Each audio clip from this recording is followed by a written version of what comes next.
Kumusta po kayo, mga minamahal naming taga-subaybay? Isang magandang araw po sa inyong lahat.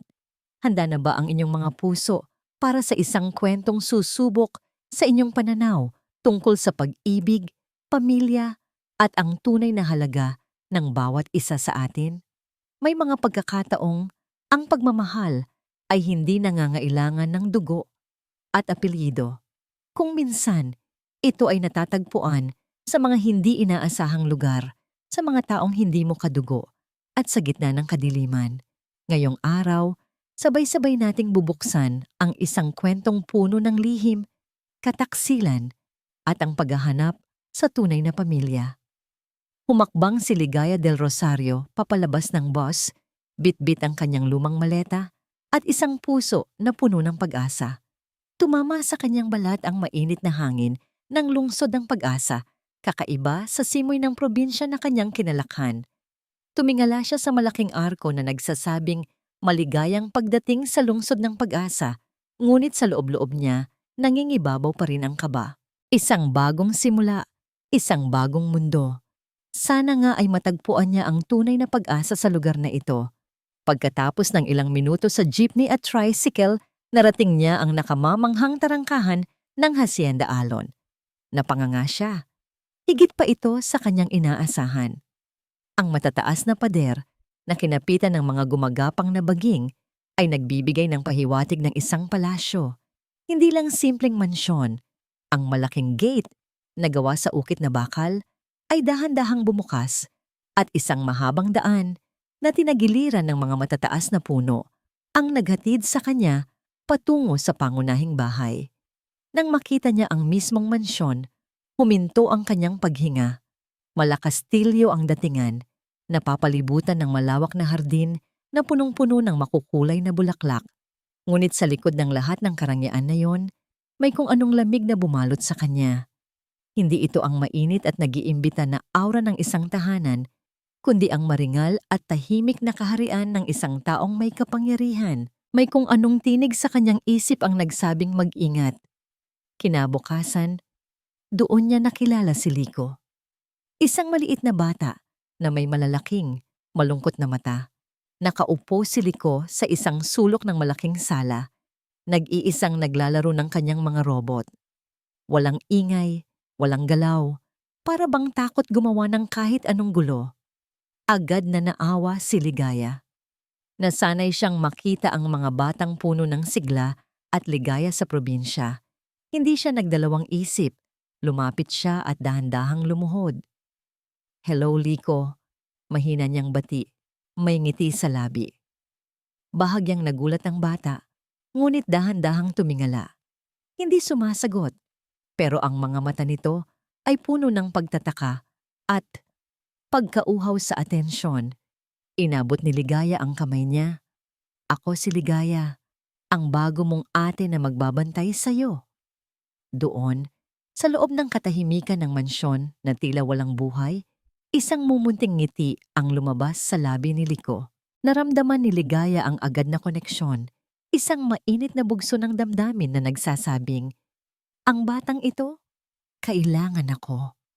Ang nangiting iyon, parang isang malaking regalo sa kanya, na kahit paano ay may bahagi siya sa pagpapasayay ng isang malungkot na kaluluwa. Ngunit ang mumunting kapayapaang yon ay mabilis na nabuwag nang marinig niya ang matinis na tinig ni Diane Verona. Isang magandang babae, may matikas na tindig at mamahaling kasuotan, ngunit ang tingin nito ay matalim, parang talim ng punyal. "At sino naman niyang kausap mo, Ligaya?" Ang bawat salita ni Diane ay may bigat, hindi nagtatanong kundi nagpapahiwatig ng galit. Tumayo si Ligaya. "Si Liko po, ma'am. Nagpakilala lang po ako." Tiningnan ni Diane si Liko.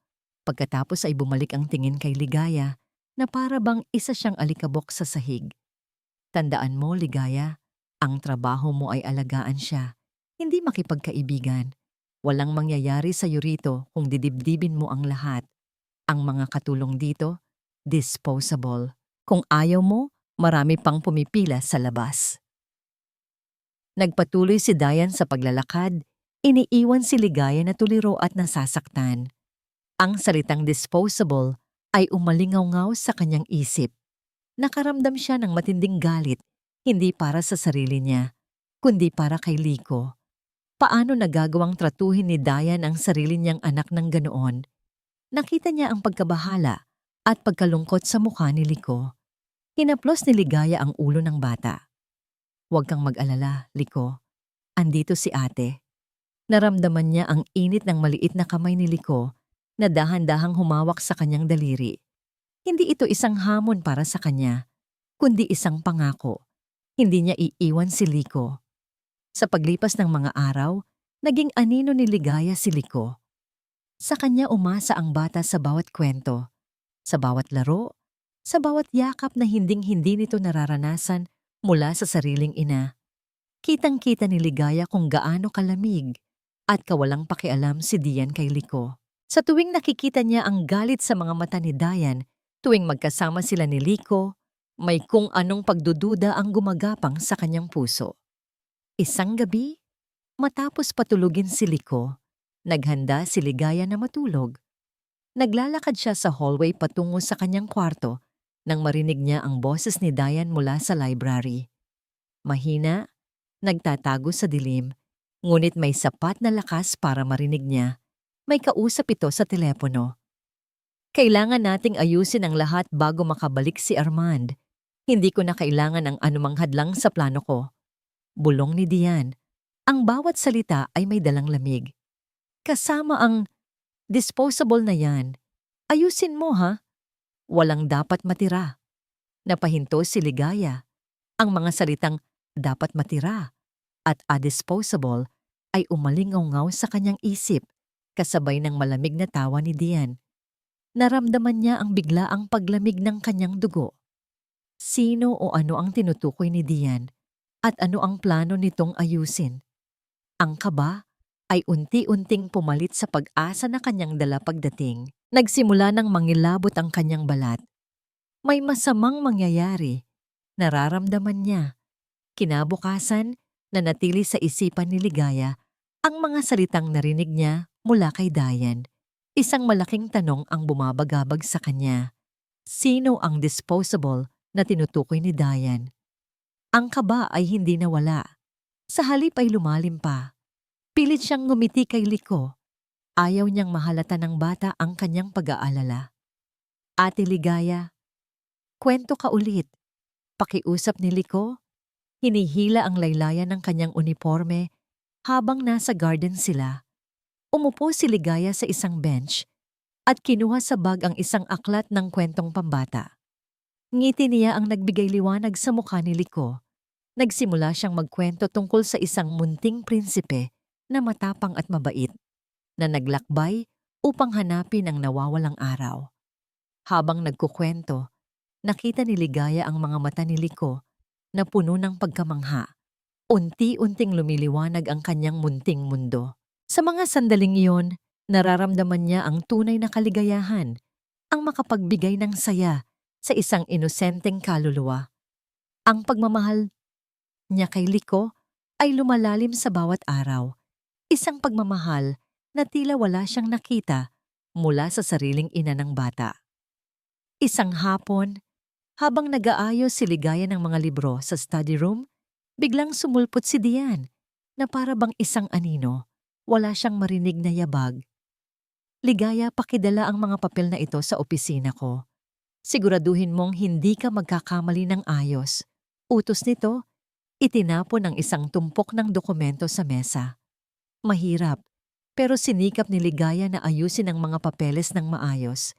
Hindi siya nagrereklamo. Ganoon ang buhay. Ngunit nang dumating siya sa opisina ni Dayan, may inihanda na itong cappuccino. Ligaya, naalala ko, mahilig ka pala sa kape," sabi ni Dayan. May kakaibang ngiti sa labi. Nagulat si Ligaya. Paano nalaman ni Dayan ang tungkol sa kanyang pagkahilig sa kape? Hindi niya kailanman nabanggit ito. Ngunit para maging magalang, kinuha niya ang tasa. Sa pag-inom niya, may kung anong lasa siyang naramdaman. Mapait, ngunit may kakaibang anghang. Nag-alangan siya, ngunit pilit niyang inubos. Pagbalik niya sa kwarto, Nakaramdam siya ng matinding pagkahilo at pagsusuka. Napahawak siya sa tiyan. Nanlalamig ang kanyang mga kamay. Ligtas siya. Pero ang insidenteng iyon ay nagtanim ng mas malaking pagdududa. Hindi lang siya binabaliwala ni Dayan, kundi sinasadya nitong saktan siya. Isang araw, nang maglalaro sila sa hardin, may napansin si Liko. Ate Ligaya, tignan mo. Binato ni Mama yung paborito kong kotse-kotsehan, sabi ng bata. Sabay turo sa isang sirang laruan na nakasubsob sa damuhan. Ito ang paboritong laruan ni Liko, isang pulang sports car na gawa sa metal. Kinuha ni Ligaya ang laruan. Nagulat siya. Hindi ito basta-basta nabasag. May marka ng sadyang pagbasag. Pero Liko, hindi ba kahapon? Ang sabi mo, kinausap ka ni Mama mo at mukha siyang masaya? Nag-isip si Liko. Opo, sabi niya, ang sweet ko sa'yo, Liko. Alam mo ba yan? Pero pagkatapos, sinira niya yung kotse-kotsehan ko. Napatulala si Ligaya. Ang pag-uugali ni Dayan ay lubhang magulo at pabago-bago. Para bang may dalawang katauhan ito. Ang isa ay sweet at ang isa ay masama. Ang mas nakakatakot, ang masamang mukha ni Dian ay lumalabas lang kapag wala si Armand. Habang naglilinis si Ligaya ng lumang silid-imbakan sa mansyon, may nakasalubong siyang matandang katulong, si Aling Nena. Matagal na itong nagtatrabaho sa Hacienda Alon. Palihim na sinenyasan ni Aling Nena si Ligaya na lumapit. Mag-ingat ka sa amo mo, Ineng, bulong ni Aling Nena. Ang boses ay puno ng pag-aalala. Hindi ginto ang lahat ng kumikinang sa mansyon na ito. May mga tinatago silang mas madilim pa sa gabi. Ano po ang ibig ninyong sabihin, Aling Nena? Tanong ni Ligaya. Kumakaba ang dibdib. Basta mag-ingat ka lang, lalo na sa bata. Sagot ni Aling Nena. Bago mabilis na umalis, na para bang takot na may makarinig sa kanilang pag-uusap. Ang mga salita ni Aling Nena ay lalong nagpakaba kay Ligaya. May panganib nga na nagkukubli sa Hacienda Alon.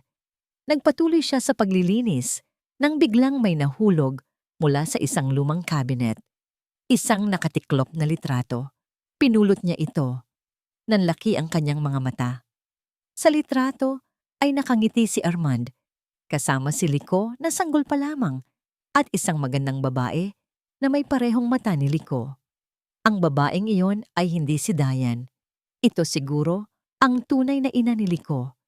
Ngunit ang mas nagpakilabot sa kanya, ang mukha ng babae sa litrato ay may bakas ng punit na parang sinadyang sirain. Sa likod ng litrato, may nakasulat na maliit na pangalan, Clara.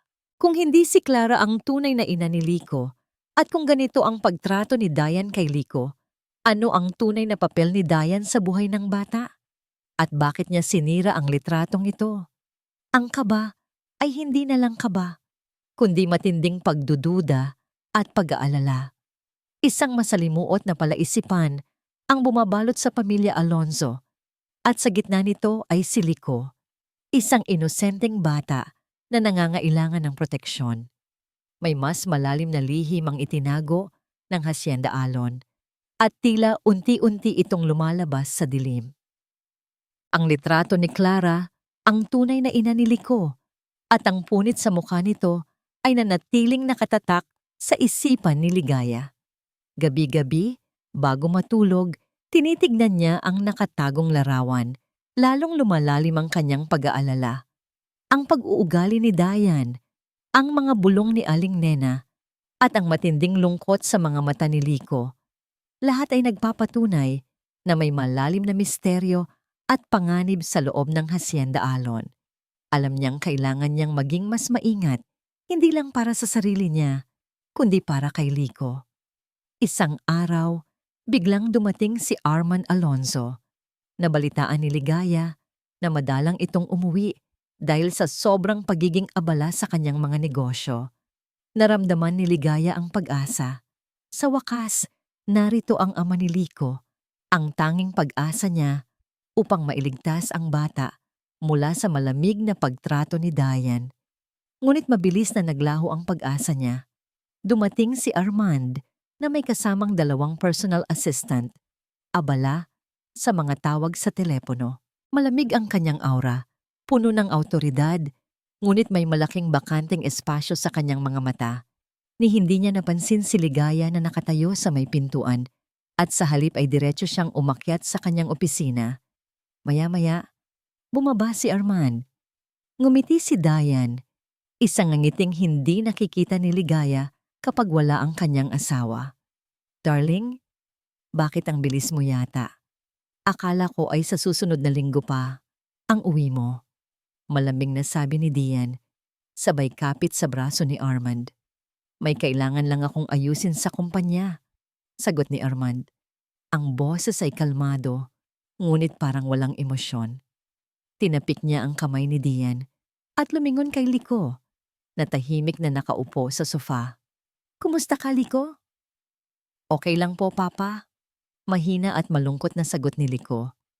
Hindi napansin ni Armand ang pagkalungkot sa boses ng bata. Nagpatuloy siya sa pag-uusap tungkol sa trabaho kasama si Diane, na abala sa pagpapakitang gilas bilang isang mapagmahal na asawa. Nagulat si Ligaya nang makita kung paano magaling umarte si Diane. Nagiging isang ganap na ibang tao ito sa harap ni Armand. Malambing, maalaga, at tila perpekto. Hindi ito ang Diane na nakita ni Ligaya, ang Diane na may malamig na mata at masakit na salita. Para bang isang maskara lang ang suot nito at laging nakahanda itong isuot sa tuwing darating si Armand. Hindi na nakatiis si Ligaya. Naramdaman niya ang kurot sa kanyang puso para kay Liko. Habang nagkakape si Armand sa hardin, lumapit siya. Sir Armand, may gusto po sana akong sabihin sa inyo tungkol kay Liko at sa bahay po. Nilingon siya ni Armand, may bahagyang kunot sa noo. Tungkol saan, Ligaya? Kung tungkol sa sahod mo, maaari mong kausapin si Diane. Hindi po, sir. Tungkol po ito sa kalagayan po ni Liko. Pilit ni Ligaya, ang kanyang boses ay nanginginig sa kaba. Pakiramdam ko po ay hindi po siya ligtas dito. Ngunit ngumiti lang si Armand. Isang ngiti na tila walang pakialam.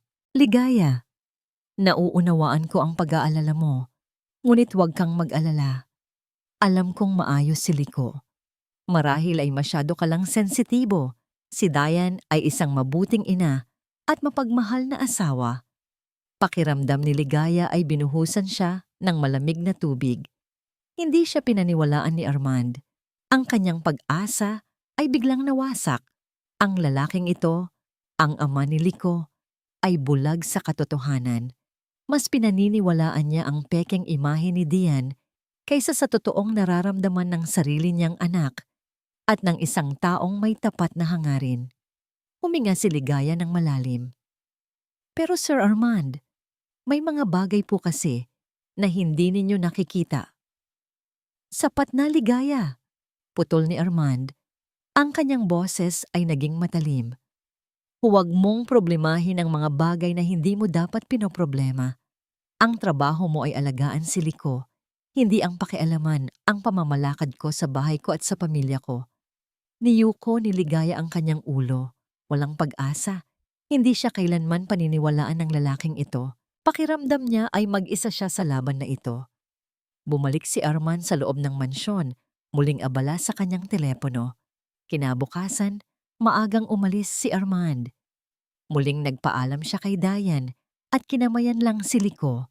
Hindi man lang niya niyakap ang kanyang anak. Nang paalis na ang kanyang sasakyan, niyakap ni Liko si Ligaya. Ang kanyang mga mata ay puno ng lungkot. Ate Ligaya, uuwi pa kaya si Papa? Mahinang tanong ni Liko. Hinaplos ni Ligaya ang buhok ng bata. Oo naman, Liko. Babalik si Papa mo. Pero sa loob-loob niya, pakiramdam niya ay nagsisinungaling siya sa bata. Ang ama ni Liko ay abala sa kanyang sariling mundo at bulag sa panganib na nakapalibot sa kanila. Habang papalayo ang sasakyan na panay Armand, naglakad si Ligaya pabalik sa loob, bitbit si Liko. Ang bigat ng kanyang puso ay halos hindi niya na kayang dalhin. Ang ama ng bata, na inaasahan niyang magiging kakampi niya, ay siya pang mas piniling maging bulag.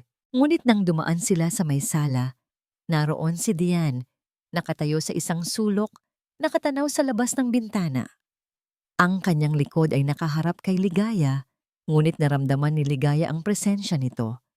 May kung anong kakaiba sa tindig ni Diane, hindi na ang malambing na asawa na nagpaalam kay Armand, kundi isang figura na puno ng malamig na kapangyarihan.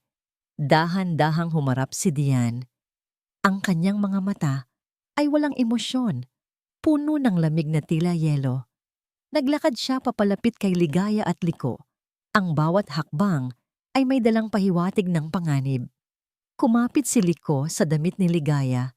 Naramdaman din ng bata ang pagbabago sa aura ng kanyang ina. Ngayon, bulong ni Diane, ang kanyang boses ay malambing ngunit puno ng lason. Wala nang makakaistorbo sa atin. Nagbitaw siya ng isang ngingiting hindi umabot sa kanyang mga mata. Isang nangiti na nagpakilabot sa buong kalamnan ni Ligaya. Hindi lang isang pagbabanta, kundi isang pahayag ng digmaan. Ang mga salita ni Diane, wala nang makakaistorbo sa atin, ay umalingaw-ngaw sa isip ni Ligaya sa mga sumunod na araw. Parang nakulong siya sa isang hawla kasama si Liko at si Diane ang nagbabantay na tigre.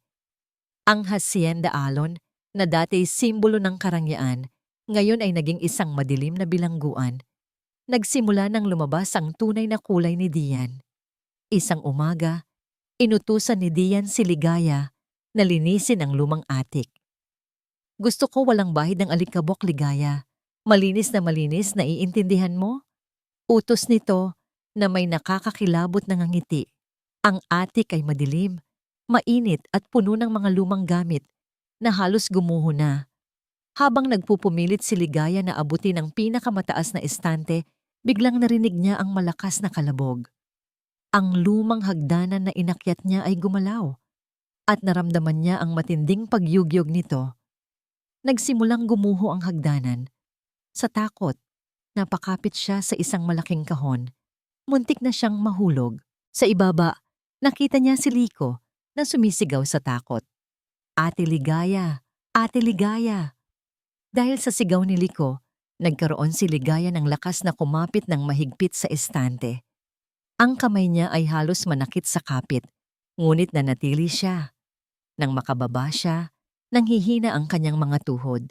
Nang tingnan niya ang hagdanan, nakita niya ang isang bahagi nito na tila sinadyang gawing mahina. May kung anong pinutol na kahoy, hindi lang simpleng luma. Kung hindi dahil kay Liko, malamang ay naaksidente siya. Sinadya ito. Alam niya. Ate Ligaya, okay ka lang po ba? Tanong ni Liko. Umiiyak at nakayakap sa kanya. Oo, Liko, okay lang si ate. Pilit niyang ngiti, kahit nanginginig pa rin ang buong katawan. Ngunit ang pag-aalala para sa bata ay mas matindi kaysa sa takot niya. Kung nag-iisa lang siya sa atik, sino ang makakakita kay Liko? Hindi lang yun ang huling insidente. Sa sumunod na mga araw, sunod-sunod ang mga aksidente na nangyari. Minsan, ang pagkain niya ay may kakaibang lasa na nagiging dahilan ng pagsusuka niya kinabukasan. Dahil dito, nagpasya siyang hindi nakainin ang inihahanda para sa kanya. Sa halip, sa tuwing kakain siya, palihim niyang ibinibigay kay Liko ang kanyang portion at kinakain niya ang natira sa pagkain ng bata. Hindi siya pwedeng magkasakit. Kailangan siya ni Liko. Napansin din niya na may laging nagbabantay sa kanya. Isang lalaking may edad, mataba, at may kakaibang tingin sa mata. Si Pepe, isa sa mga hardinero. Madalas itong makita sa paligid ni Diane at laging nakatingin kay Ligaya na tila nagmamanman. Sa tuwing susubukan niyang umalis ng bahay para mamili, palaging sinasabi ni Diane na kailangan niya si Pepe na maghatid sa kanya. O kaya'y may aasikasuhin pa sa bahay. Hindi siya pinapayagang mag-isa. Para siyang isang preso. Isang gabi, habang naglalaro si Liko sa sala, napansin ni Ligaya na papalapit si Diane sa bata. May kakaibang nangiti sa mga labi. Liko, darling, halika rito. May gusto akong ipakita sa'yo. Napansin ni Ligaya ang bagong dating na electric car toy na laruan ni Liko. Matagal ng pangarap ng bata ang laruang yun, ngunit may kakaiba sa paglapit ni Dayan. Ang ngiti nito ay hindi umaabot sa mata. Pinagmamasdan niya sila. Maya-maya, narinig ni Ligaya ang boses ni Dayan sa telepono, malapit sa kanyang opisina. Oo, kailangan natin siyang bigyan ng aral bago pa siya maging hadlang. Siguraduhin mong walang bahid ng duda. Hindi niya maintindihan kung sino ang siya na tinutukoy ni Dian, pero ang lamig sa boses nito ay nagpapakilabot sa kanya. Kinaumagahan, habang naglilinis si Ligaya sa sala, nakita niya ang paboritong electric car toy ni Liko na nakasubsob sa may gilid ng sofa. Ang isang gulong ay sira. Nakaramdam siya ng matinding galit. Kung ang sariling laruan ni Liko ay sinira ni Dayan, ano pa kaya ang magagawa nito? Sa takot na baka ang susunod na target ay si Liko, naging anino si Ligaya ng bata. Saan man magpunta si Liko, naroon siya. Kung minsan, naiisip niya na kausapin si Armand, pero naalala niya ang kanyang pagiging bulag. Wala siyang magagawa. Nagsimula si Ligaya na humanap ng paraan para makatakas o kahit makahingi ng tulong. Isang hapon, nakita ni Ligaya si Liko na naglalaro sa hardin. May malaking nangiti sa labi. Napansin niya na hawak ni Liko ang kanyang paboritong wooden rocking horse. Ito ang pinakalumang laruan ni Liko, bigay pa raw ng lola nito. Niyakap ni Liko ang rocking horse at sinimubuang kay horse at sinimulan itong sakyan. Ngunit nang lingunin niya ang rocking horse, nakita ni Ligaya ang isang bagay na nagpatindig ng kanyang balahibo. Ang isa sa mga tornilyo na nakakabit sa ilalim ng upuan ay maluwag at halos matanggal na. Hindi lang yun, may bakas ng matulis na bagay na ginamit upang luwagan ito. Kung nagpatuloy si Liko sa paglalaro, siguradong mahuhulog ito at sa matigas na bato ng hardin, malaking pinsala ang aabutin ng bata. Liko, huwag kang gumalaw! Sigaw ni Ligaya at mabilis na tumakbo palapit sa bata. Hindi ito isang aksidente, sinadya ito. At ang target ay hindi siya, kundi si Liko. Mabilis na tinakbo ni Ligaya ang distansya, inagaw si Liko mula sa rocking horse bago pa man ito tuluyang bumagsak. Ang rocking horse ay lumagapak sa lupa at ang upuan nito ay tuluyang nawala sa kinakapitan. Nang makita ni Liko ang nangyari, nanlaki ang kanyang mga mata sa takot. Niyakap ng mahigpit ni Ligaya ang bata, ang kanyang puso ay kumakabog ng malakas. Ang takot na nararamdaman niya ay hindi para sa sarili niya, kundi para kay Liko. Ang rocking horse na ito ay hindi lang sinira. Sinadya itong paluwagin upang saktan ang bata. Malinaw na sa kanya ang lahat. Si Dayan, hindi lang siya ang target, kundi pati si Liko, ang bata. Dinala ni Ligaya si Liko sa loob ng bahay at agad niyang sinubukan ayusin ang rocking horse. Habang inaayos niya, nakita niyang may markang sadyang ginamit upang tanggalin ang tornilyo.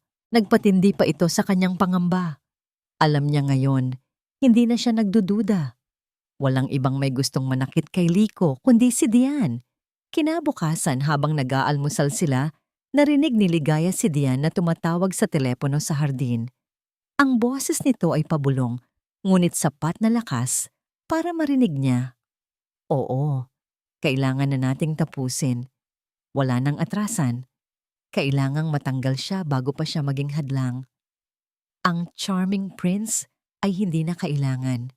Ang charming prince? Sa tono ng boses ni Dayan, malinaw na si Liko ang tinutukoy nito. Hindi lang simpleng pagtatanggal sa trabaho. May mas malalim at mas madilim itong balak. Nais niyang mawala si Liko. Nanlamig ang buong katawan ni Ligaya. Nagmadali siyang pumunta sa kwarto niya at sinubukan niyang tawagan si Armand gamit ang landline ng bahay. Nakalock. Hindi siya makatawag sa labas. Sinubukan niya rin ang kanyang cellphone, ngunit walang signal. Tila may humaharang sa komunikasyon sa loob ng Hacienda Alon. Naramdaman niya na unti-unti siyang nakukulong sa loob ng mansyon na ito. Para siyang isang ibon na nakulong sa gintong hawla at unti-unting kinakain ng dilim. Nagpunta siya sa lumang library umaasang may makita siyang makakatulong. Habang hinahalongkat niya ang mga lumang libro, may nahulog na maliit na diary mula sa likod ng isang bookshelf. Sa pabalat nito, nakasulat ang pangalang Clara, ang diary ng tunay na ina ni Liko. Binuksan niya ito at nagsimulang magbasa. October 15? Hindi ko alam kung bakit, pero kinakabahan ako sa babaeng ito. Si Diane. May kung anong kakaiba sa kanya. Kahit na pinipilit niyang maging sweet sa harap ni Armand, ayaw ko siyang malapit kay Liko.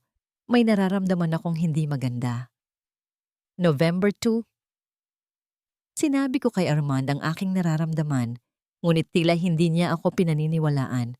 Ang sabi niya, "Masyado kang sensitibo, Clara. Ngunit paano kung tama ako? Paano kung may masamang balak si Diane sa aming pamilya? Lalo na kay Liko?" December 10. Nararamdaman ko na parang pinipilit akong umalis. Gusto kong tumakas, kasama si Liko. Ngunit saan ako pupunta? At paano ko sasabihin kay Armand na ang asawa niya ay isang tigre na nagkukubli sa likod ng isang ngiti? Ang huling entry ay may bakas ng luha at takot. Ang diary ni Clara ay nagpatunay sa kanyang mga hinala. Hindi lang siya ang pinuntirya ni Diane, kundi pati si Clara noon. At ngayon, si Liko. Ang sakit na naramdaman ni Ligaya ay mas matindi pa sa takot niya. Kung hindi niya maililigtas si Liko, baka mangyari sa bata ang nangyari sa ina nito. Habang hawak ni Ligaya ang diary, biglang bumukas ang pintuan ng library. Bumilis ang tibok ng kanyang puso. Tumambad sa kanya si Diane na may kasamang matabang hardinero, si Pepe. Ang ngiti ni Diane ay hindi na peke, kundi isang nangiting puno ng pagtatagumpay at kalupitan. Sa kamay ni Pepe ay may hawak na isang piraso ng tela. "Nagbabasa ka ba, Ligaya?" Ang boses ni Diane ay matamis, ngunit may kasamang panganib. Sana ay nag-e-enjoy ka sa mga lumang kwento. Pero sa mga oras na ito, ang kwento mo ang magtatapos. Lumingon si Ligaya sa likod niya, umaasang may makitang paraan para makatakas. Wala. Ang library ay isang dead end. "Ano ang gusto ninyo, Ma'am Diane?" tanong ni Ligaya. Pilit pinatatatag ang sarili. "Ikaw, Ligaya. Ikaw ang gusto ko," sagot ni Diane, habang dahan-dahang lumalapit. Ang bawat hakbang ay may dalang lamig. "At si Liko, hindi ko kailangan ng mga balakid sa buhay ko, lalo na ang mga disposable na katulad mo." Ikinaway ni Diane ang kanyang kamay at agad na sinunggaban ni Pepe si Ligaya. Sinubukan niyang lumaban, ngunit mas malakas si Pepe. Pilit niyang ipinikit ang kanyang mga mata, hinahanap ang lakas sa kanyang kalooban. Hindi siya pwedeng sumuko, kailangan niya si Liko. "Bitawan mo ako," sigaw ni Ligaya, pilit kumakawala. Ngunit hinawakan ni Pepe ang kanyang bibig at naramdaman ni Ligaya ang amoy ng pampatulog mula sa isang panyo. Ang kanyang paningin ay lumabo at ang kanyang katawan ay bumagsak. Ang huling nakita niya ay ang mapanlinlang ng ngiti ni Diane na may hawak na isang matalim na gunting. Nagdilim ang lahat. Nagising si Ligaya na may matinding sakit ng ulo at panlasa ng pait sa kanyang dila. Unti-unting luminaw ang kanyang paningin. Nakita niya ang sarili na nakatali sa isang upuan sa gitna ng malaking kusina ng Hacienda Alon. Ang mga kamay niya ay mahigpit na nakagapos sa likod at ang bibig niya ay may busal. Pilit siyang gumalaw, ngunit walang silbi. Naramdaman niya ang matinding kaba. Nasaan si Liko? Nasa harap niya si Diane, nakangiti, at nilalaro ang isang matalim na kutsilyo sa pagitan ng kanyang mga daliri. Sa tabi niya ay si Pepe, na nakatayo lang, walang emosyon ang mamukha. "Gising ka na pala, Ligaya," sabi ni Diane. Ang boses ay parang musika, ngunit para kay Ligaya, ito ay tunog ng kamatayan. "Huwag kang mag-alala, hindi ka namin sasaktan agad. Gusto lang kitang paunlakan sa huling party mo." Nanlaki ang mga mata ni Ligaya nang makita niya si Liko. Nakaupo ang bata sa isang sulok, nakatali rin ang mga kamay at may busal sa bibig. Umiiyak si Liko. Ang kanyang mga mata ay nanunubig sa takot. Nagsimulang kumulo ang dugo ni Ligaya. Hindi na takot ang naramdaman niya, kundi matinding galit. Hindi niya hahayaang saktan ni Dian si Liko. Sige Pepe, utos ni Dian. Simulan mo na. Pakawalan mo iyan. Gusto kong makita kung gaano siya kahilig sa laro. Kinalaga ni Pepe si Ligaya, ngunit nanatili itong malapit. Handang sumakop sa anumang pagtatangka niyang tumakas. Agad na hinila ni Ligaya ang busal sa kanyang bibig. Dian, anong ginagawa mo? Pabayaan mo si Liko. Sigaw niya. Tumawa si Dian, isang tawang puno ng kabaliwan. Pabayaan? Ang batang yan. Siya ang dahilan kung bakit hindi ko makuha ang lahat kay Armand. Siya ang sumpa. At ikaw ang nagpapaalala sa akin ng kasiyahan ni Clara noon. Pareho kayong peste. Nagsimulang sumugod si Pepe kay Ligaya. Alam ni Ligaya na wala siyang laban sa pisikal na lakas ni Pepe. Ngunit sa kanyang isip, tanging ang mukha ni Liko ang nakikita niya, umiiyak, nananawagan. Doon niya naramdaman ang matinding lakas. Hindi siya pwedeng mamatay. Hindi pa. Hindi hanggat kailangan siya ni Liko. Sa isang iglap, tinulak niya ang lamesa patungo kay Pepe na naging sanhi ng pagkabigla nito. Mabilis siyang kumilos, kinuha ang maliit na sandok sa gilid ng lamesa at ibinato sa mukha ni Pepe. Tumumba si Pepe, hawak ang kanyang mukha. Hindi na nag-aksaya ng oras si Ligaya. Dali-dali siyang tumakbo patungo kay Liko. Kinalaga ng tali sa kamay at busal sa bibig ng bata. Liko, tumakbo tayo. Bulong niya habang hinila ang kamay ng bata. San kayo pupunta? Sigaw ni Dian, na ngayon ay hawak na ang matalim na kutsilyo. Sinimulan silang habulin ni Dian at Pepe na nakabangon na. Nagpatuloy sila sa pagtakbo, palabas ng kusina, patungo sa malalaking pasilyo ng mansyon. Alam ni Ligaya na hindi niya kakabisaduhin ang buong hacienda Alon. Ngunit narinig niya minsan na may lumang silid-imbakan sa likod ng malaking painting sa ikalawang palapag. Ito ang tanging pag-asa niya. Ang bawat yabag nila ay umalingaw-ngaw sa tahimik na mansyon. Narinig niya ang mga yapak ni Dian at Pepe sa kanilang likuran. Bumaba sila sa hagdanan, tumakbo sa dining area at sa malawak na pasilyo. Dito, Liko. Dito. Hinila niya ang bata patungo sa isang malaking painting ng pamilya Alonso. Pilit niyang itinulak ang painting na dahan-dahang gumalaw, nagbubunyag ng isang maliit, madilim na daanan. Dali, Liko! Isinuunod niya ang bata sa loob at sinubukan niyang isara ang painting. Ngunit nahirapan siya dahil sa laki nito. Huwag kayong tatakas, Ligaya! Narinig niya ang boses ni Dian, papalapit ng papalapit. Nagtagumpay si Ligaya na isara ang painting, ngunit hindi ito nakalock. Nasa loob sila ng isang madilim, amoy luma na kwarto. Ang espasyo ay maliit, halos hindi sila makagalaw. Mahina ang kanilang paghinga, at ang tibok ng kanilang mga puso ay napakabilis. Narinig nila ang mga yabag sa labas ng pintuan. Nasaan sila? Boses ni Pepe. Siguradong nasa loob sila ng mansyon. Hanapin mo, Pepe. Hindi sila pwedeng makatakas. Utos ni Dian. Ang boses ay puno ng galit at pagkabigo. Niyakap ni Ligaya si Liko na nanginginig sa takot. Narinig nila ang tunog ng mga yabag na umiikot sa labas ng pintuan. Pagkatapos, tumigil ang mga yabag. Narinig nila ang mahinang tunog ng pagpihit ng doorknob. Niyakap ng mahigpit ni Liko si Ate Ligaya. Nanginginig ang kanyang buong katawan sa takot. Naririnig niya ang malakas na kalabog. Sa labas ng pintuan ang bawat paghampas ay parang martilyo na tumatama sa kanyang dibdib. Hindi niya maintindihan ng lubusan kung bakit galit na galit si Mama Dian o kung bakit gusto nitong saktan si Ate Ligaya at siya. Ang alam lang niya, sila ay nasa panganib. At si Ate Ligaya, ang tanging nagbibigay sa kanya ng pagmamahal at seguridad, ay kailangan niyang protektahan. Ang dilim sa loob ng silid ay lalong nagpadilim sa kanyang isip. Ngunit sa pagitan ng mga pagkalabog, may isang alaala na sumagi sa kanyang isipan.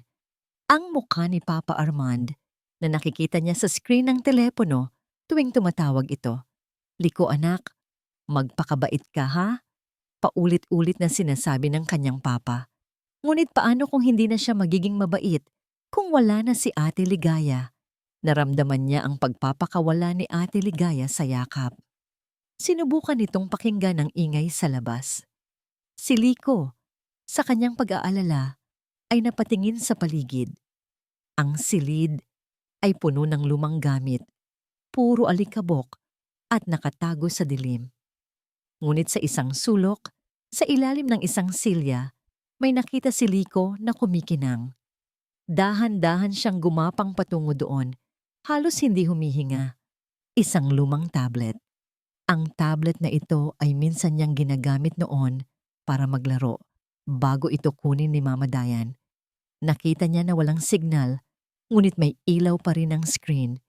Pilit niyang inalala ang mga sinabi ng kanyang papa. Liko, kung may gusto kang sabihin sa akin at hindi mo masabi sa salita, pwede mong iguhit. Magpadala ka lang ng picture sa akin, okay? Bumalik si Liko kay Ate Ligaya. Naabala pa rin sa pakikinig sa labas. Dahan-dahan niyang hinawakan ang kamay ni Ate Ligaya. Ate Ligaya! Mahina niyang bulong at ipinakita ang tablet. Napatingin si Ligaya sa tablet at sa mga mata ni Liko. Nakita niya ang isang kislap ng pag-asa sa mga mata ng bata. Alam niyang ito ang tanging paraan. Pinitik ni Liko ang screen. Nagbukas ang drawing app. Walang kulay. Puro puti. Nagsimulang gumuhit si Liko. Ang kanyang maliliit na daliri ay mabilis na gumagalaw sa screen. Ginuhit niya ang isang malaking bahay, ang Hacienda Alon. Pagkatapos, gumuhit siya ng 2 tao, isang babae na may mahabang buhok, si Ate Ligaya, at ang isa ay siya. Sa likod nila, gumuhit siya ng isang malaking, galit na babae na may matalim na ngipin, si Mama Dian, na may hawak na kutsilyo. Ginuhit din niya si Pepe na may malaking katawan na tila sumusugod. Ang bawat linya, bawat kurba ay puno ng takot at pag-asa. Ginuhit niya ang mga luha sa mukha ni Ate Ligaya at ang kanyang sariling takot. Pagkatapos, sa ibabaw ng drawing, gumuhit siya ng isang malaking pulang X sa mukha ni Mama Dayan at Pepe. Ito ang gusto niyang sabihin kay Papa. Gusto niyang sabihin na may masamang nangyayari. Nang matapos niya ang drawing, pinindot ni Liko ang send button. Nakita niya ang isang pop-up message, sending to Papa Armand. Huminga siya ng malalim. Sana makarating kay Papa. Hindi niya alam kung anong mangyayari. Sa mga sandaling iyon, narinig niya ang malakas na tunog. Blag! Ang pintuan ay bumukas ng marahas. Pumasok si Dayan at Pepe. Ang kanilang mga mukha ay puno ng galit. Nakita ni Dayan ang tablet sa kamay ni Liko. Nanlaki ang kanyang mga mata. Ano yan, Liko? Sigaw ni Dian at mabilis na kinuha ang tablet mula sa kamay ng bata. Ngunit huli na ang lahat. Sa screen, nakita ni Dayan ang drawing ni Liko at ang salitang sent na nakasulat doon. Ang kanyang mukha ay namutla at ang galit ay lalong sumiklab. Ang pagsiklab ng galit ni Dayan ay parang apoy na sumunog sa buong silid. Nakita ni Ligaya ang tablet sa kamay ni Dayan at ang nakasulat doong sent. Agad niyang naintindihan. Nagawa ni Liko. Nagawa ng munting bata na yon na magpadala ng mensahe. Ngunit kasabay ng munting pag-asa ay ang matinding takot na sumiklab. Ngayon, wala nang pipigil kay Dian. Anong ginawa mo, Liko? Anong pinadala mo? Sigaw ni Dian. Ang boses ay puno ng kabaliwan. Ibinato nito ang tablet sa dingding at ito ay nabasag. Pagkatapos, nilapitan nito si Liko na nanginginig sa takot. Mabilis na hinarangan ni Ligaya si Liko. Huwag mong saktan si Liko, Dian. Sigaw niya. Ang kanyang tinig ay puno ng tapang kahit na nanginginig ang buong katawan. Huwag saktan? Humalakhak si Dayan, isang tawang nakakapanindig balahibo. Hindi ko siya sasaktan, Ligaya. Tatapusin ko lang ang dapat tapusin.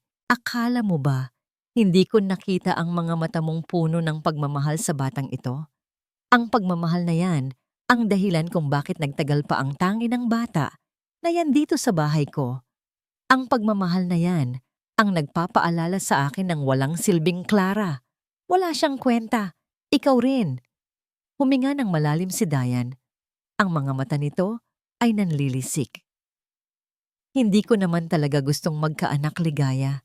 Isa lang si Liko na paraan para manatili ako sa tabi ni Armand. Pero nakakasuya na. Ang bata na ito, ang kanyang mga mata, ang kanyang pagiging mahina. Pareho lang sila ng nanay niya. Hindi ko kailangan ng ganitong mana sa buhay ko. Ang kailangan ko lang ay ang ari-arian ni Armand at ang kalayaan na gawin ang gusto ko.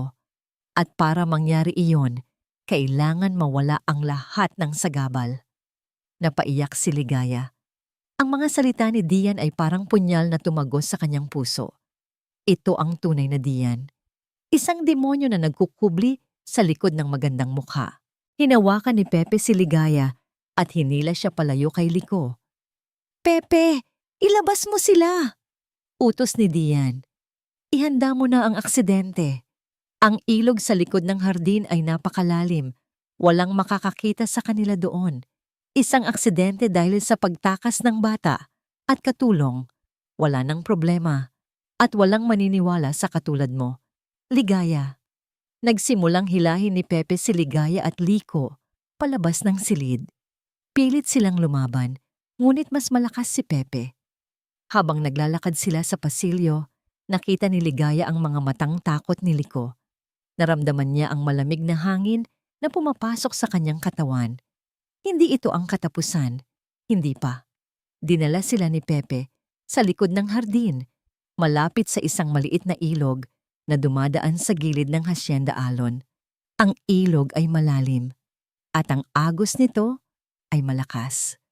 Alam ni Ligaya na kung mahulog sila doon, wala nang pag-asa. Ligaya, huwag kang mag-alala. Sabi ni Dayan na ngayon nakasunod na sa kanila. Hawak nito ang isang maliit na batsiya at may mga bato sa loob. Hindi kayo mag-iisa. Magkasama kayo sa pagpunta sa impyerno at ako magpapakasasa sa buhay na iniwan ninyo. Naramdaman ni Ligaya ang matinding panginginig sa kanyang katawan. Walang pag-asa. Nasa dulo na sila ng kanilang buhay. Ang kanyang puso ay halos sumabog sa sakit at takot. Gusto niyang sumigaw. Pero walang lumalabas na boses. Yakap niya si Liko, na ngayon ay tahimik na lang umiiyak.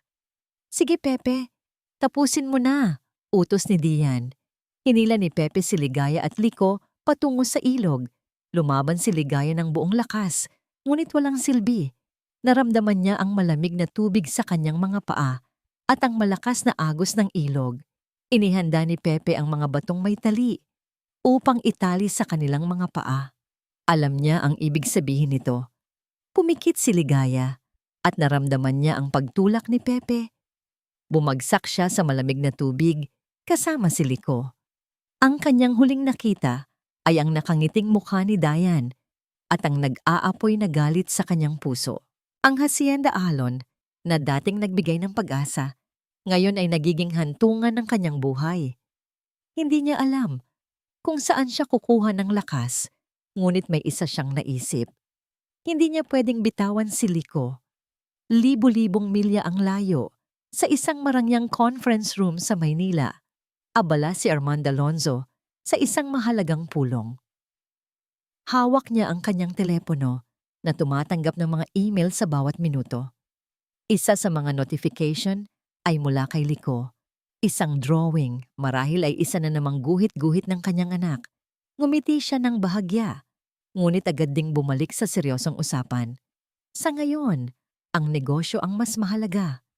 Ngunit may kung anong kurot sa kanyang dibdib. Hindi niya maintindihan bakit parang may iba sa pakiramdam niya ngayon.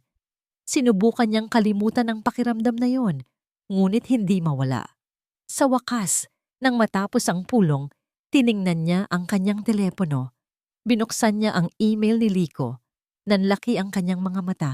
Isang simpleng drawing, ngunit puno ng pahiwatig.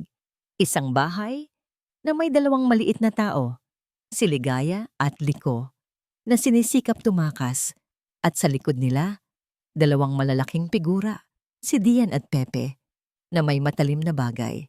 Sa mukha ni Dian, may malaking pulang X, parang binuhusan siya ng malamig na tubig. Ang mga salita ni Ligaya na sinabi sa kanya noon ay umalingaw-ngaw sa kanyang isip. Hindi po siya ligtas dito, sir. May mga bagay po kasi na hindi ninyo nakikita. Binabaliwala niya ang lahat. Binulag siya ng kanyang trabaho at ng pekeng perpekto niyang pamilya. Mabilis siyang tumayo. Sinubukan niyang tawagan ang Hacienda Alon, ngunit walang sumasagot. Tinawagan niya ang kanyang personal assistant, si Gino. Gino, ihanda mo ang private jet ngayon na. Kailangan kong bumalik sa Hacienda Alon. Nagulat si Gino. Sir, may meeting pa po kayo mamaya sa mga investors. Cancel all meetings, Gino. Ngayon na. Putol ni Armand ang kanyang boses ay puno ng galit at pag-aalala. May emergency. Kailangan kong umuwi. Habang papunta sa airport, patuloy niyang tinitingnan ang drawing ni Liko. Nagsimula siyang tandaan ang mga pangyayari. Ang pagiging tahimik ni Liko. Ang pagiging malamig ni Dian sa kanyang anak. Ang mga kakaibang tingin na nakikita niya kay Pepe. Ang lahat ng iyon ay nagbigay ng kumpirmasyon sa kanyang hinala. Ang kanyang puso ay kumakabog ng malakas. Nagkaroon siya ng pakiramdam na may masamang mangyayari. Sumakay si Armand sa private jet. Ang bawat minuto ay parang oras. Ang bawat sandali ay puno ng pag-aalala. Naramdaman niya ang matinding pagsisisi. Bakit hindi niya pinakinggan si Ligaya? Bakit hindi niya pinaniwalaan ang sarili niyang anak? Bakit siya naging bulag? Sir, malapit na po tayo sa Hacienda Alon, sabi ng piloto. Tumingin si Armand sa labas ng bintana. Nakita niya ang malaking Hacienda Alon sa malayo. Isang mansyon na dating simbolo ng kanyang tagumpay, ngayon ay tila nagtatago ng isang madilim na lihim. Nang lumapag ang private jet, hindi na nag-aksaya ng oras si Armand. Tumalon siya palabas ng eroplano at sumakay sa kotse na naghihintay. Pinabilis niya ang pagmamaneho. Halos lumipad na ang kotse. Pagdating niya sa tarangkahan ng Hacienda Alon, nakita niyang bukas ito ng malaki. Walang nagbabantay. Isang masamang senyales. Pumasok siya at pinark ang kotse sa harap ng mansyon. Lumabas siya at nakarinig ng mahinang ingay mula sa likod ng hardin. Isang sigaw. Ligaya, sigaw ni Armand, at tumakbo patungo sa likod ng hardin. Ang kanyang puso ay halos lumabas sa dibdib. Nang makarating siya sa likod ng hardin, tumambad sa kanya ang isang nakakapanindig balahibo na tanawin. Nasa gilid ng ilog si Dian, nakangiti at hawak ang isang lubid. Si Pepe ay nakatayo sa tabi at sa ilog, nakita niya si Ligaya at Liko na lumulubog sa tubig. Ang kanilang mga kamay ay nakatali sa isang batya na may mga bato. Nanlaki ang mga mata ni Armand. Galit, sakit, at pagkabigla, lahat ay bumalot sa kanya. Parang tumigil ang mundo ni Armand nang makita niya si Ligaya at Liko na lumulubog sa ilog. Ang galit ay biglang sumiklab sa kanyang dibdib na sinundan ng matinding pagsisisi. Gaano siya naging bulag? Gaano niya binabaliwala ang mga taong mahalaga sa kanya? Dian, anong ginagawa mo? Sigaw ni Armand. Ang kanyang boses ay puno ng puot. Nagulat si Dian. Napatingin siya kay Armand. Ang kanyang nangiti ay biglang nawala at napalitan ng takot. Si Pepe ay nagulat din at binitawan ng lubid. Agad na tumalon si Armand sa ilog. Hindi niya inalala ang lamig ng tubig o ang malakas na agos. Ang tanging nasa isip niya ay iligtas si Ligaya at Liko. Mabilis niyang sinisid si Ligaya at Liko. Gamit ang kanyang lakas, pinutol niya ang tali na nakagapos sa kanila. Hinila niya sila paakyat at dinala sa pampang. Humihinga ng malalim si Ligaya at si Liko ay umiiyak, ngunit ligtas. Niyakap ni Armand ang kanyang anak ng mahigpit at hinalikan sa noo. Dian, Paano mo nagawa ito?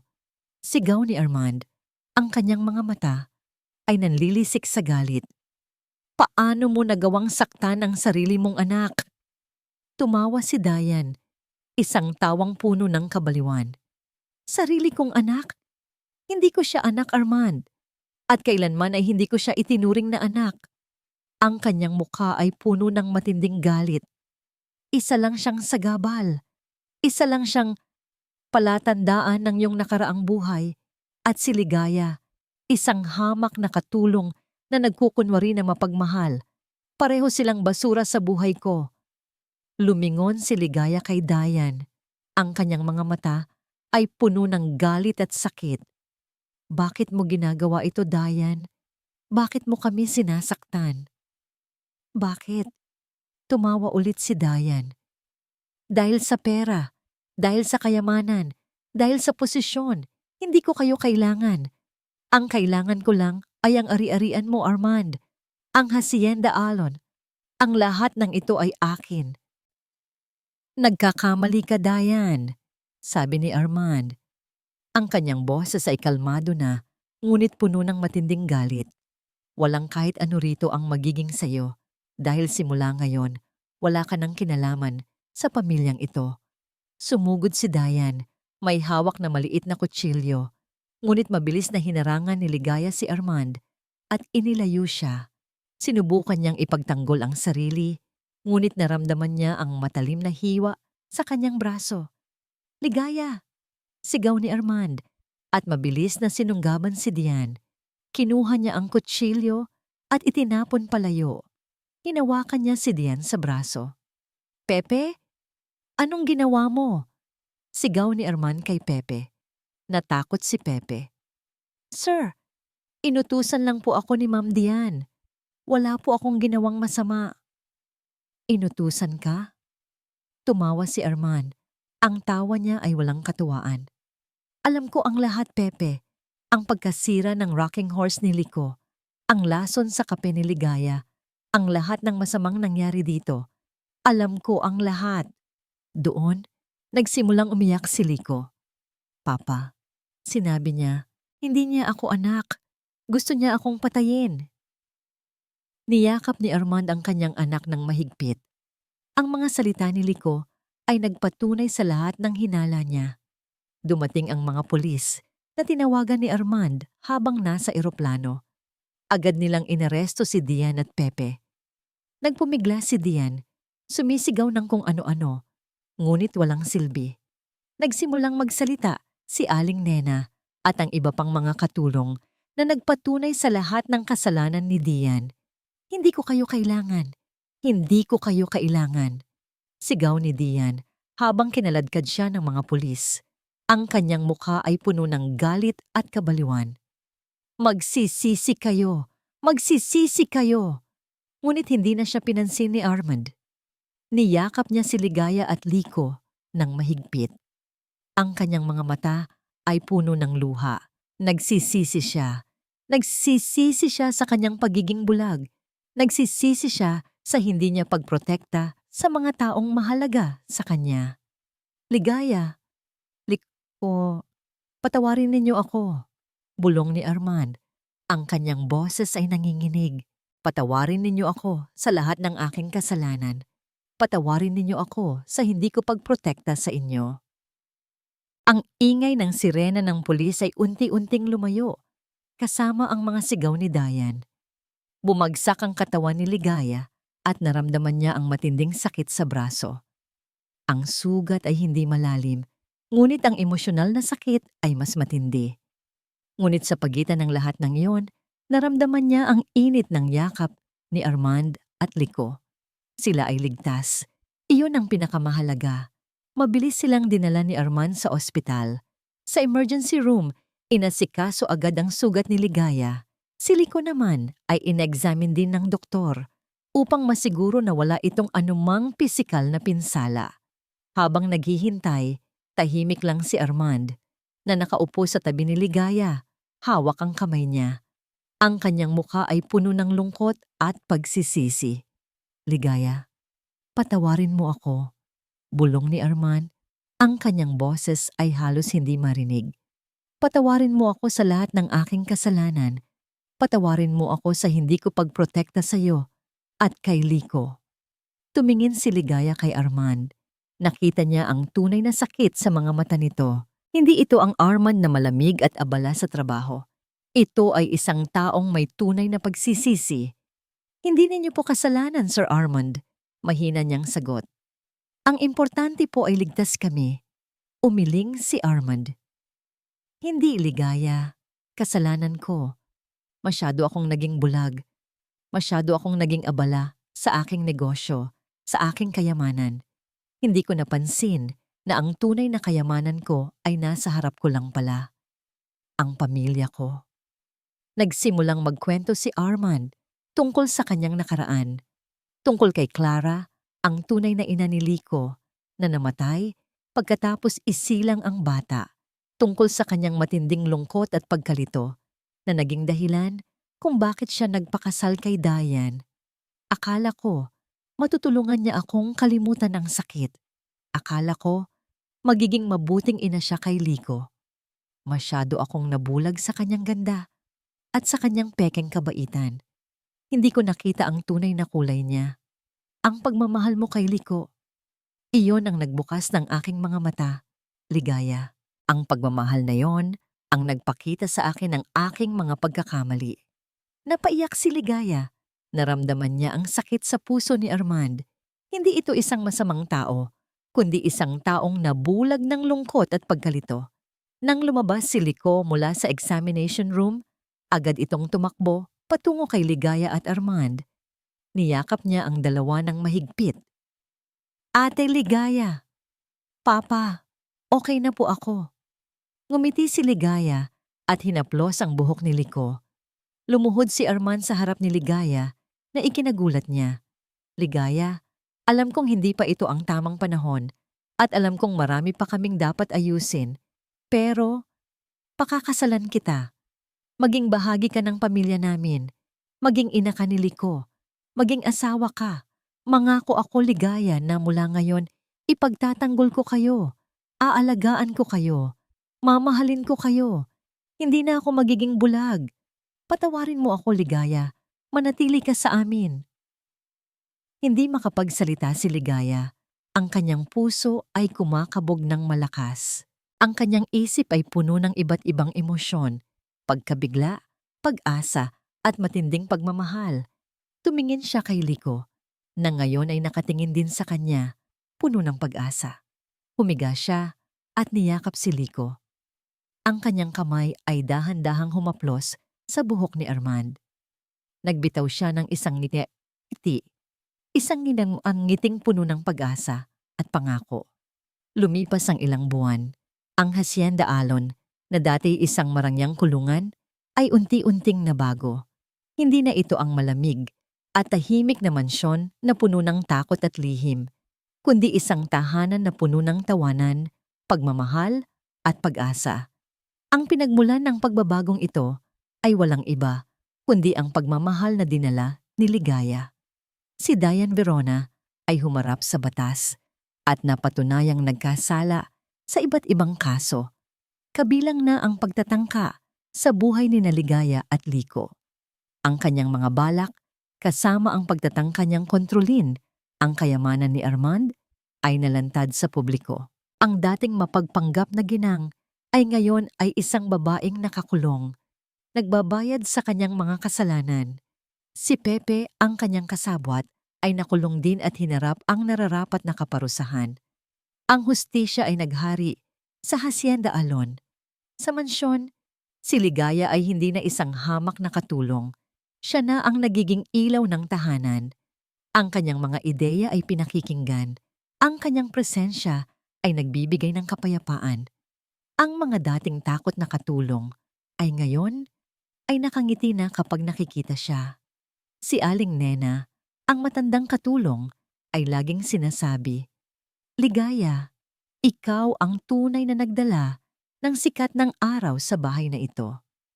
Si Liko, ang batang dati malungkot at tahimik, ay ngayon ay puno na ng buhay at sigla.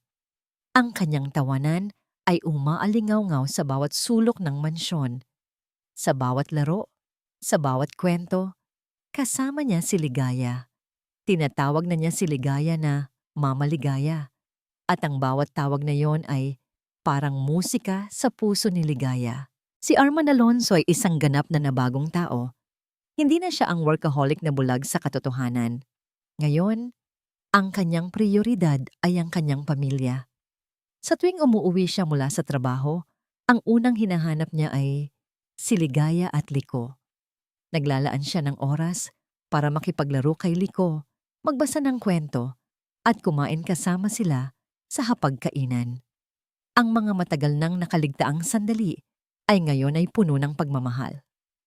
Isang hapon, habang papalubog ang araw, naglalakad sila sa hardin ng Hacienda Alon.